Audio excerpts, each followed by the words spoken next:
കോഴിക്കോട്ടെ virtual arrest തട്ടിപ്പിൽ ഒരാൾ കൂടി പിടിയിൽ. കോഴിക്കോട് താമരശ്ശേരി സ്വദേശി മുഹമ്മദ് സൽമാനെയാണ് അറസ്റ്റ് ചെയ്തത്.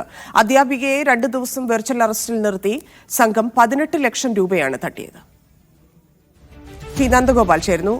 നന്ദഗോപാൽ കൂടുതൽ വിവരം. അതായത് നേരത്തെ തന്നെ ഈ സംഭവത്തിൽ 2 പേരെ പിടികൂടിയിട്ടുണ്ടായിരുന്നു. ഇവർ നടത്തിയൊരു ഈ കുറ്റകൃത്യം എന്ന് പറയുന്നത് ഒരു അധ്യാപികയെ വാട്സ്ആപ്പ് കോളിൽ വിളിച്ച് മുംബൈ പോലീസാണെന്ന് പറയുകയും ഇവർ വെർച്വൽ അറസ്റ്റിലാണ് എന്ന് തെറ്റിദ്ധരിപ്പിക്കുകയും ചെയ്തു. തുടർന്ന് 18 ലക്ഷം രൂപ ഈ അധ്യാപികയുടെ കയ്യിൽ നിന്നും ഇവർ തട്ടുകയായിരുന്നു. സംഭവത്തിൽ 2 പേരെ പിടികൂടിയെങ്കിലും 3ാമത്തെ ആൾക്ക് വേണ്ടി ലുക്ക് ഔട്ട് നോട്ടീസ് പുറപ്പെടുവിച്ചിട്ടുണ്ടായിരുന്നു. പിന്നീട് ഈ പ്രതി, അതായത് മുഹമ്മദ് സൽമാൻ, കോഴിക്കോട് കരിപ്പൂർ എയർപോർട്ടിൽ നിന്നും രക്ഷപ്പെടാൻ ശ്രമിക്കുന്നതിനിടെ എമിഗ്രേഷൻ വിഭാഗത്തിൽ വെച്ചാണ് പിടികൂടി അറസ്റ്റ് ചെയ്യുകയും ചെയ്തിട്ടുള്ളത്.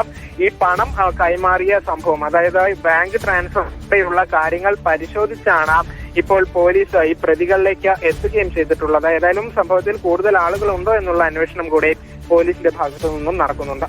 ശരി.